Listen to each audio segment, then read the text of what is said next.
नमस्कार मित्रों, मैं महाराज कुमार गुप्ता दक्ष स्टडी परिवार में आपको स्वागत है। बिहार शिक्षक भर्ती परीक्षा 2023 संगीत का मैराथन नंबर 14 आपके पास लाया गया है। सभी के सभी प्रश्न अति महत्वपूर्ण है। प्रतिदिन सुबह 8 बजे क्लास लिए जाते हैं। यदि आप पीडीएफ की जरूरत है तो आप इस नंबर पर व्हाट्सएप पे हाय हेलो तथा अपना डिस्ट्रिक्ट और नेम लिख करके भेजिए, आपको तत्काल पीडीएफ प्रोवाइड करवा दिया जाएगा। और बिना समय गवाए हुए बच्चों, आज के प्रथम प्रश्न पर हम लोग ध्यान देंगे कि oriental music in European notation नामक महान पुस्तक कृति के लेखक कौन है। अर्थात कहने के मतलब बच्चों, यह एक प्रकार का बुक है, ठीक है, जिसका नाम क्या है, oriental music in European notation नामक महान कृति के लेखक कौन है। तो इसका आंसर हो जाएगा बच्चों फॉक्स स्टेजवेज, मतलब बॉल, ठीक है, फॉक्स स्टेजवेज। नेक्स्ट प्रश्न आपका है, गायन के लिए निम्नलिखित में से कौन सी शारीरिक अवस्था आदर्श है। बहुत ही महत्वपूर्ण आपका है, एक बार फिर से ध्यान दीजिए। गायन के लिए निम्नलिखित में से कौन सी शारीरिक अवस्था आदर्श है। तो इसका आंसर हो जाएगा बच्चों बी नंबर। बी कहने का मतलब है कि मेरुदंड क्या होना चाहिए, सीधा रखकर गाया जाए।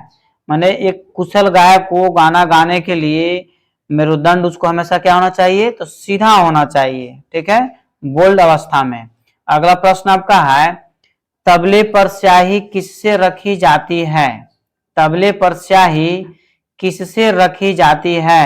तो इसका आंसर हो जाएगा बच्चों लोहे के बुरादा से। लोहे के बुरादा से, मतलब बी नंबर इसका आंसर बच्चों क्या है, सही है। अगला प्रश्न पर ध्यान दीजिए, इनमें से कौन ऐसा प्रसिद्ध कलाकार थे जो गाते थे और बेला वादन भी करते थे। बहुत ही महत्वपूर्ण है आपके एग्जाम के लिए।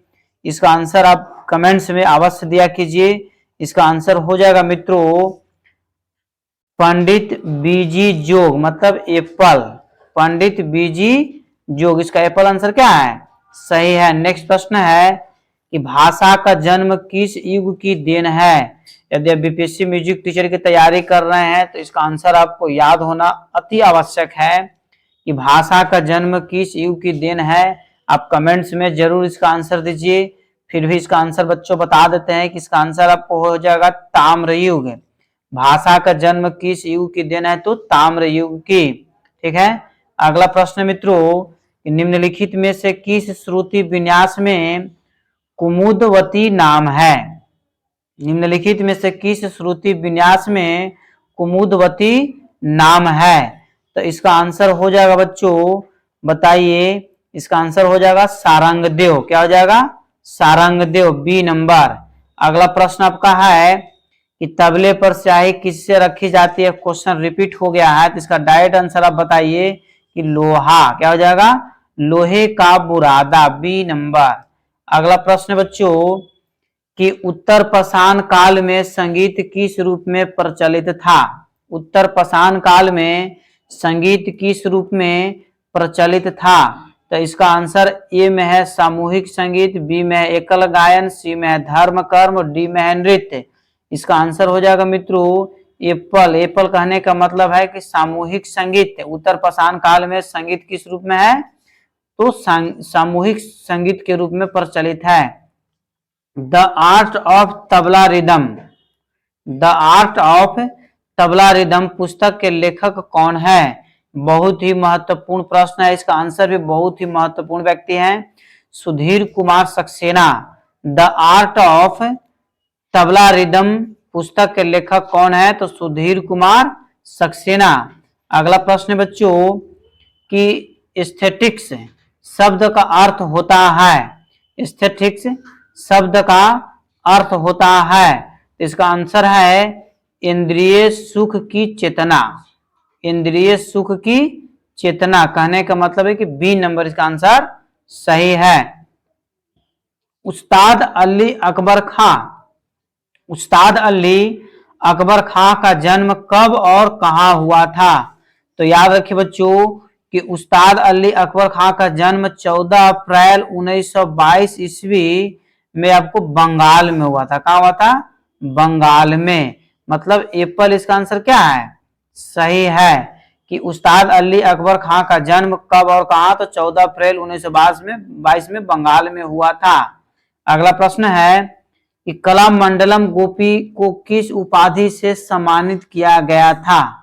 कला मंडलम गोपी को किस उपाधि से सम्मानित किया गया था? तो इसका आंसर हो जाएगा बच्चों कालिदास सम्मान। कालिदास सम्मान। बार बार बता रहा है कि कमेंट्स में आंसर आप अवश्य दिया कीजिए। नेक्स्ट प्रश्न है कि तबले के चारों मुखबाजों में किसने महारत प्राप्त की थी? ठीक है, तबले के चारों मुख्य बाजों में किसने महारत प्राप्त की थी? तो इसका आंसर हो जाएगा बच्चों अहमद जॉन थिरकुआ, मतलब सी नंबर। तबले के चारों मुख्य बाजों में किसने महारत प्राप्त की थी? तो अहमद जॉन थिरकुआ। अगला प्रश्न बच्चों कि पंडित कुमार गंधर्व ने कौन सा राग बनाया था? पंडित कुमार गंधर्व ने कौन सा राग बनाया था? तो इसका आंसर हो जाएगा मित्रों कमेंट्स में आप जरूर लिखा कीजिए दयावती। पंडित कुमार गंधर्व ने कौन सा राग बनाया था? तो दयावती। अगला प्रश्न बच्चों कि 9/4 किस लयकारी को प्रदर्शित करती है? 9/4 किस लयकारी को प्रदर्शित करती है? तो इसका आंसर हो जाएगा बच्चों बियार, मतलब सी नंबर। क्या हो जाएगा बच्चों? बियार। 9/4 किस लयकारी को प्रदर्शित करती है? तो बियार को। अगला प्रश्न आपका है जो बारीकी से ध्यान दीजिए, हिंदुस्तानी संगीत पद्धति को किस नाम से जाना जाता है? डेट मीन्स कहने का मतलब है कि हिंदुस्तानी संगीत पद्धति को और किस नाम से जाना जाता है? तो इसका आंसर हो जाएगा बच्चों, बार बार बता रहे कमेंट्स में अवश्य आंसर दिया कीजिए, उत्तरी संगीत। क्या हो जाएगा? उत्तरी संगीत। मतलब हिंदुस्तानी संगीत को उत्तरी संगीत पद्धति के नाम से भी जाना जाता है। नेक्स्ट प्रश्न है कि द्वादश स्वर मूर्छना वाद किसने प्रतिपादित किया था? द्वादश स्वर मूर्छना वाद किसने प्रतिपादित किया था? तो इसका आंसर हो जाएगा बच्चों, बारीकी सब कमेंट्स में अवश्य आंसर दिया कीजिए। इसका आंसर हो जाएगा मतंग ऋषि। ठीक है, मतंग साहब है कि द्वादश स्वर मूर्छना किसने प्रतिपादन किया था? तो मतंग साहब है। अगला प्रश्न आपका है 72 मेलकर्ताओं को योजना में 61वें मेल का नाम क्या है? 72 मेलकर्ताओं को योजना में 61वें मेल का नाम क्या है? तो इसका आंसर हो जाएगा बच्चों कांता मणि, सी नंबर। क्या है? कांता मणि। अगला प्रश्न बच्चों कि वर्तमान संगीत की नींव किस युग के संगीत से मानी जाती है? ठीक है, तो बताइए इसका आंसर क्या होगा? प्रागैतिहासिक काल या फिर ताम्रयुग काल, उत्तर पाषाण काल या सिंधु सभ्यता? तो इसका आंसर हो जाएगा बच्चों बी नंबर ताम्रयुग। क्या हो जाएगा? ताम्रयुग। अगला प्रश्न पर आप ध्यान दीजिएगा, अहोदय नाट्य शास्त्र के अनुसार है। अहोदय नाट्य शास्त्र के अनुसार है। तो इसका आंसर हो जाएगा बच्चों वृंदगान, मतलब सी नंबर। ठीक है, वृंदगान। नेक्स्ट प्रश्नों पर ध्यान दीजिएगा कि प्रागैतिहासिक काल में मनुष्य ने सर्वप्रथम किस वाद्य का निर्माण किया था? आपके एग्जाम के लिए बहुत ज्यादा महत्वपूर्ण प्रश्न है कि प्रागैतिहासिक काल में मनुष्य ने सर्वप्रथम किस वाद्य का निर्माण किया था? इसका आंसर हो जाएगा बच्चों एप्पल, मतलब अगसा। ठीक है, अगला प्रश्न मित्रों कि ख्याल गायकी की बहुत प्रचलित ताल है। ख्याल गायकी की बहुत प्रचलित ताल है। तो इसका आंसर हो जाएगा बच्चों एक ताल, मतलब कैट। क्या है? एक ताल। अगला प्रश्न पर ध्यान दीजिए कि भरत के अनुसार नाटक को कहते हैं। भरत के अनुसार नाटक को कहते हैं। तो इसका आंसर हो जाएगा बच्चों परिस्वाद है। आंसर क्या हो जाएगा? परिस्वाद है। अगला प्रश्न पर बच्चों ध्यान दीजिए कि एस्थेटिक शब्द का प्रयोग सर्वप्रथम किसने किया? एस्थेटिक शब्द का प्रयोग सर्वप्रथम किसने किया? तो इसका आंसर हो जाएगा हिगल साहब ने। जो बहुत ही महत्वपूर्ण प्रश्न है। अगला प्रश्न आपको है बच्चों कि संगीत परिजात के लेखक कौन है। संगीत परिजात के लेखक कौन है? तो इसका आंसर हो जाएगा बच्चों अहोबल साहब है, मतलब बी। संगीत परिजात के लेखक कौन है? तो अहोबल साहब है। अगला क्वेश्चन है कि सवागुण की भीन है। बहुत ज्यादा महत्वपूर्ण प्रश्न है कि सवागुण की भीन है। तो इसका आंसर हो जाएगा बच्चों 5/4। कहने का मतलब है कि बी नंबर, ठीक है। सवागुण की गुण है तो 5/4। अगला प्रश्न बच्चों कि रेले को प्रचारित व प्रसारित करने का मुख्य रूप से श्रेय किसे जाता है? रेले को प्रचारित व प्रसारित करने का मुख्य रूप से श्रेय किसे जाता है? तो इसका आंसर हो जाएगा बच्चों भारत खंडे साहब को। बॉल इनको भारत खंडे साहब को। अगला प्रश्न है कर्नाटक संगीत पद्धति का प्रयोग निम्नलिखित में से किस स्थान पर होता है? कर्नाटक संगीत पद्धति का प्रयोग निम्नलिखित में से किस स्थान पर होता है? तो इसका आंसर हो जाएगा बच्चों मैसूर। मैसूर कहने का मतलब है कि एप्पल। अगला प्रश्न आपका है उत्तरी व दक्षिणी संगीत दोनों पद्धतियों का प्रमाणिक ग्रंथ कौन सा है? नाट्य शास्त्र, ए में है, बी में आपको चतुर्दंडिका प्रकाशिका, सी में है अनूप संगीत विलास और डी में है संगीत रत्नाकर। बताइए इसका आंसर क्या होगा? इसका आंसर हो जाएगा बच्चों संगीत रत्नाकर, मतलब डी नंबर। फिर से ध्यान दीजिए उत्तरी व दक्षिणी संगीत दोनों पद्धतियों का प्रमाणिक ग्रंथ कौन सा है? तो संगीत रत्नाकर। नेक्स्ट प्रश्न मित्रों पंडित भीमसेन जोशी किस घराने के प्रतिनिधित्व का कलाकार थे? या फिर आपसे पूछ सकता है कि पंडित भीमसेन जोशी का संबंध किस घराने से है? तो इसका आंसर हो जाएगा बच्चों किराना घराना। किराना घराना मतलब बी नंबर। पंडित भीमसेन जोशी का संबंध किस घराने से है? तो किराना घराना से। अगला प्रश्न बच्चों कि सौंदर्य शास्त्र को किस विद्वान ने ललित कलाओं के दर्शन के अर्थ से बताया है? सौंदर्य शास्त्र को किस विद्वान ने ललित कलाओं के दर्शन के अर्थ से बताया है? तो इसका आंसर हो जाएगा बच्चों वामगर्तने, डी नंबर, वामगर्तने। सॉरी इसका आंसर गलत है। इसका आंसर है बच्चों हीगल साहब बताए थे। कौन बताए थे? हीगल साहब, ठीक है। फिर से ध्यान दीजिएगा कि सौंदर्य शास्त्र को किस विद्वान ने ललित कलाओं को दर्शन से अर्थ बताए हैं? तो हीगल साहब है। अगला प्रश्न बच्चों मतलब एप्पल इसका आंसर सही है, ठीक है। नेक्स्ट प्रश्न पर ध्यान दीजिएगा संगीत सार संग्रह के लेखक नरहरि चक्रवर्ती का असली नाम क्या था? अर्थात पूछ सकता है कि नरहरि चक्रवर्ती का वास्तविक नाम क्या है? तो इसका आंसर हो जाएगा बच्चों काशीनाथ। क्या हो जाएगा? काशीनाथ। नरहरि चक्रवर्ती का वास्तविक नाम क्या है? तो काशीनाथ, सी नंबर। आगे यहाँ पे पूछ सकता है कि संगीत सार संग्रह के लेखक कौन है? तो काशीनाथ कहिए या फिर नरहरि चक्रवर्ती, दोनों एक ही व्यक्ति का उपनाम है। अगला प्रश्न मित्रों कि पंडित विश्वंभर नाथ ने भट्ट ने किस ग्रंथ का हिंदी में अनुवाद किया था?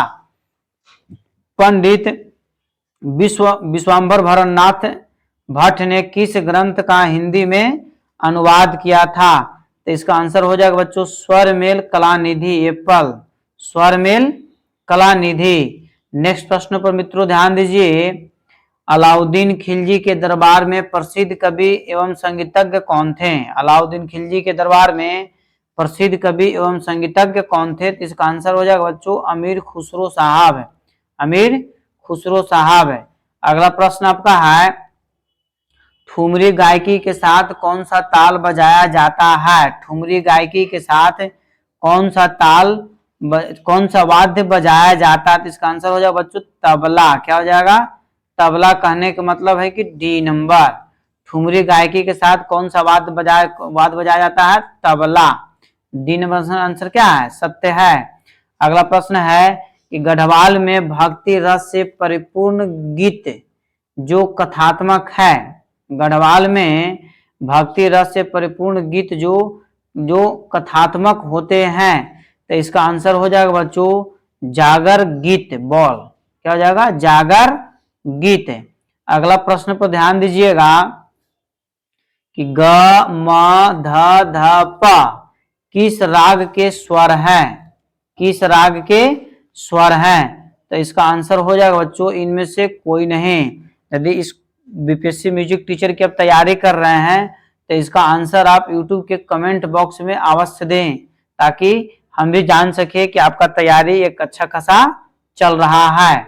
अगला प्रश्न बच्चों कि नाद के तारता नामक लक्षण को अंग्रेजी में क्या कहते हैं।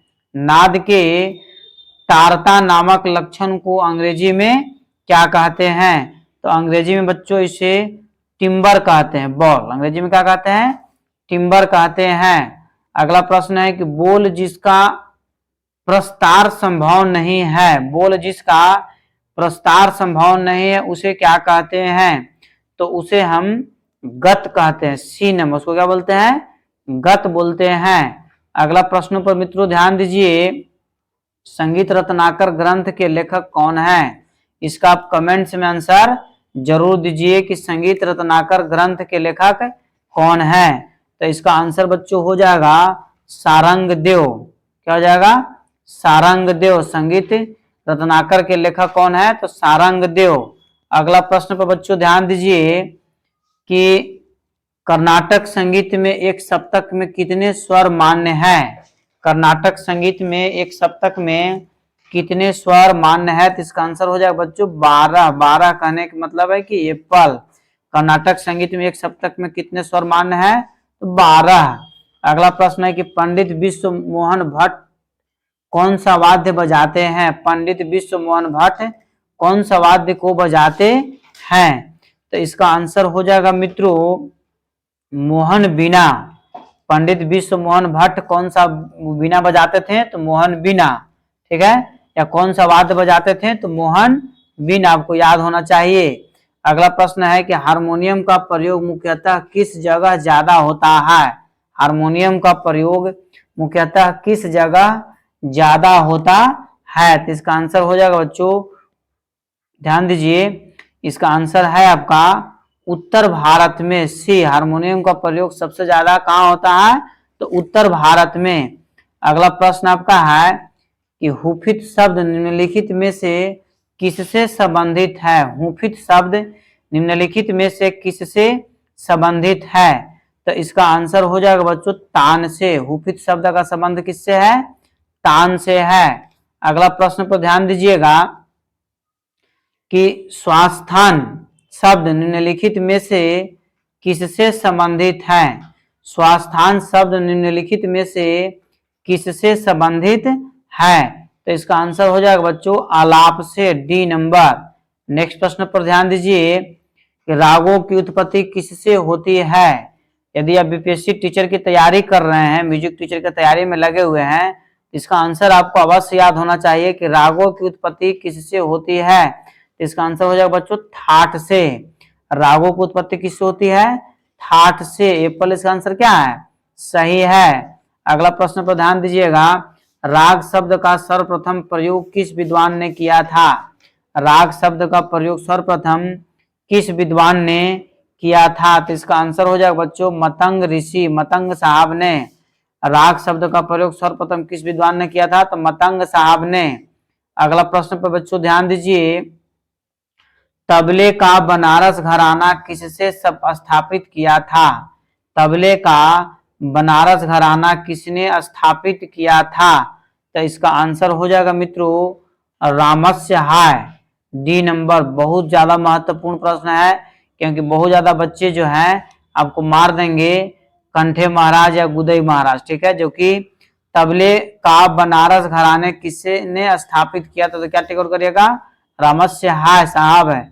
अगला प्रश्न है मित्रों, साधारणी गीति के लक्षण आज हमें किस गायकी में परिलक्षित होती है। अर्थात साधारणी गायकी के लक्षण आज हमें किस गायकी में परिलक्षित होते हैं। तो इसका आंसर हो जाएगा बच्चों ठुमरी में। डॉ क्या हो जाएगा, ठुमरी। अगला प्रश्न है कि इंडियन म्यूजिक के लेखक कौन है। इंडियन म्यूजिक के लेखक कौन है। तो इसका आंसर हो जाएगा बच्चों शाहनदा मतलब बी नंबर। इंडियन म्यूजिक के लेखक कौन है? तो शाहनदा। अगला प्रश्न बच्चों कि हेमी डेमी सेमी क्वावर स्वर कितनी मात्रा का होता है? यदि आप बीपीएससी म्यूजिक टीचर की तैयारी में लगे हुए हैं तो इसका आंसर आपको अवश्य याद होना चाहिए। इसका आंसर हो जाएगा बच्चों 1/64। कहने का मतलब है कि एप्पल। क्या आंसर है? एप्पल आपको आंसर याद होना चाहिए कि हेमी डेमी सेमी क्वावर स्वर कितनी मात्रा का होती है? तो 1/64। एक तारवाद्य किसके अंतर्गत आता है? एक तारवाद्य किसके अंतर्गत आता है? तो इसका आंसर हो जाएगा बच्चों लोकवाद्य के अंतर्गत आता है। Ball number. ठीक है, एक तारवाद्य किसके अंतर्गत आता है? तो लोकवाद्य। अगला प्रश्न बच्चों राग विज्ञान के लेखक कौन है? राग विज्ञान के लेखक कौन है? तो इसका आंसर है विनायक राव। बॉल। राग विज्ञान के लेखक कौन है? तो विनायक राव। अगला प्रश्न बच्चों हबीबुद्दीन किस घराने से संबंध था? अर्थात हबीबुद्दीन किस घराने से संबंध रखते हैं? तो इसका आंसर हो जाएगा बच्चों अजराडे घराने से। सी नंबर। एक चीज और आपको याद रखना है कि जो हबीबुद्दीन साहब थे इनको संगीत सम्राट के नाम से भी जाना जाता है। संगीत सम्राट इनको क्या बोला जाता है? संगीत सम्राट। अब पूछ सकता है कि हबीबुद्दीन साहब को अन्य नाम किससे पुकारा जाता? तो संगीत सम्राट। या फिर पूछ सकता है कि संगीत सम्राट की उपाधि किसे दिया गया था? तो हबीबुद्दीन साहब को। नहीं याद रहेगा? अगला प्रश्न है आपका कि ठुमरी की पूर्वी शैली का कला क्षेत्र कौन सा है? ठुमरी की पूर्वी शैली का कला क्षेत्र कौन सा है? तो इसका आंसर हो जाएगा बच्चों एप्पल। बनारस घराना। और गिरजा देवी का संबंध किस घराने से है? तो बनारस घराने से है। गिरजा देवी का जन्म कहाँ हुआ था? तो काशी में हुआ था। कहाँ हुआ था? काशी में हुआ था। अगला प्रश्न पर ध्यान दीजिएगा कि सरपर्दा राग के रचयिता है। सरपर्दा राग के रचयिता कौन है? बहुत ही महत्वपूर्ण प्रश्न बच्चों कि सरपर्दा राग के रचयिता कौन है? तो इसका आंसर हो जाएगा आपको अमीर खुसरो। क्या हो जाएगा? अमीर खुसरो। सी नंबर। सरपर्दा राग के रचयिता कौन है? तो अमीर खुसरो। ठीक है बच्चों, नेक्स्ट प्रश्न पर ध्यान दीजिए। अमीर खुसरो के समकालीन संगीतज्ञ कौन थे? अमीर खुसरो के समकालीन संगीतज्ञ कौन थे? तो इसका आंसर बच्चों अब कमेंट। तो इसका आंसर हो जाएगा बच्चों गोपाल नायक। क्या हो जाएगा? गोपाल नायक। आचार्य भट्ट लोलट। ध्यान दीजिएगा कि आचार्य भट्ट लोलट ने डॉट डॉट डॉट उपस्थित किया है। तो इसका आंसर हो जाएगा बच्चों बारीकी से ध्यान दीजिए उत्पत्ति का सिद्धांत। आचार्य भट्ट लोलट ने किसकी उपस्थिति किया है? तो उत्पत्ति का सिद्धांत। अगला प्रश्न है बच्चों कि तानसेन सम्मान कहाँ पर होता है? या फिर तानसेन सम्मान कहाँ से दिया जाता है? तो इसका आंसर हो जाएगा एमपी। क्या हो जाएगा? एमपी कहने का मतलब है कि मध्य प्रदेश। तानसेन सम्मान कौन सा राज्य देता है? तो मध्य प्रदेश देता है। और यदि मध्य प्रदेश का प्रॉपर शहर का नाम यदि बच्चों आपसे पूछ देगा तो इसमें ऐसा ऑप्शन है कि एक ही शहर है जो आपको मध्य प्रदेश में, बाकी ऑप्शन में मध्य प्रदेश वाला कोई ऑप्शन है ही नहीं। इस प्रकार आंसर क्या हो जाएगा? ग्वालियर। तानसेन सम्मान कहाँ से दिया जाता? तो ग्वालियर से। और यदि स्टेट पूछ देगा तो क्या टिक आउट करिएगा? एमपी, मध्य प्रदेश। ठीक है, नेक्स्ट प्रश्न है कि तानसेन सम्मान में कलाकारों को कितनी राशि दी जाती है? तानसेन सम्मान में कलाकारों को कितनी राशि दी जाती है? तो इसका आंसर हो जाएगा बच्चों 2 लाख रुपया। कितना? 2 लाख रुपया। आपको याद होना चाहिए कि तानसेन सम्मान में कितनी राशि दी जाती है? तो 2 लाख रुपया दिया जाता है। अगला प्रश्न पर बच्चों ध्यान दीजिए कि गढ़वाल में वीरगाथा संबंधित गीतों को कहा जाता है। गढ़वाल में वीरगाथा संबंधित गीतों को कहा जाता है। तो इसका आंसर हो जाएगा बच्चों पावड़ा। पवाड़ा, सॉरी, सी नंबर, पवाड़ा। गढ़वाल में वीरगाथा संबंधित गीतों को क्या कहा जाता है? तो पवाड़ा। अगला प्रश्न बच्चों कि जो कलाएं कानों द्वारा सुनकर अनुभव की जाती है उन्हें क्या कहते हैं। बहुत ज्यादा महत्वपूर्ण प्रश्न है कि वैसी कलाएं जो कानों द्वारा सुनकर अनुभव की जाती है उस कला को क्या कहते हैं। बताइए बच्चों, इसका आंसर आपको देना अति आवश्यक है क्योंकि प्रश्न में ही आंसर छुपा हुआ है। अरे कान से सुनकर अनुभव बोलते उसको श्रव्य कला बोलते। श्रव्य मतलब सुनना। जो कलाएं कानों द्वारा सुनकर उसे अनुभव की जाती है उसे क्या बोलते हैं, श्रव्य कला बोलते हैं। मतलब दिमाग लगाने वाला चीज था बच्चों। अगला प्रश्न है कि 12 ठाटों से 75 जंड राग किस ग्रंथ में बताए गए हैं। 12 ठाटों से 75 जंड राग किस ग्रंथ में बताए गए हैं। तो इसका आंसर हो जाएगा राग तरंगिणी। राग तरंगिणी। एक एचडब्ल्यू आपको देखते हैं कि राग तरंगिणी के लेखक कौन है, इसका आप कमेंट्स में आंसर अवश्य दीजिए। अगला प्रश्न बच्चों, तिलवाड़ा ताल किस गायकी के साथ बजाई जाती है। तिलवाड़ा ताल किस गायकी के साथ बजाई जाती है। तो इसका आंसर हो जाएगा विलंबित ख्याल, बी नंबर। तिलवाड़ा ताल जो है विलंबित ख्याल के साथ गाया जाता है। इस प्रकार आज का क्लास यहीं पर बच्चों समाप्त किया जा रहा है। यदि आप चैनल पर पहली बार विजिट कर रहे हैं तो चैनल को सब्सक्राइब करना न भूलें। चैनल को बच्चों अवश्य सब्सक्राइब कर लें, लाइक कर दें तथा यदि किसी भी प्रकार की त्रुटि आपको लगता है तो कमेंट्स आप जरूर करें, उस पर तत्काल सुधार किया जाएगा।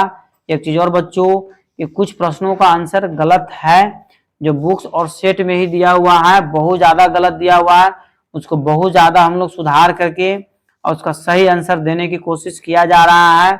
ठीक है, यदि 100 क्वेश्चन बताया गया, 100 क्वेश्चन में यदि एक आध दो क्वेश्चन गलती भी है तो उसे घबराने की जरूरत नहीं है, क्योंकि हमको सबसे अधिक ध्यान देना है एग्जाम के मद्देनजर, अधिक सही प्रश्न पर ध्यान देना। ठीक है, इस प्रकार आज का क्लास यहीं पे समाप्त हुआ। जय हिंद, जय भारत। एक बार प्रेम से बोलिए भारत माता की जय।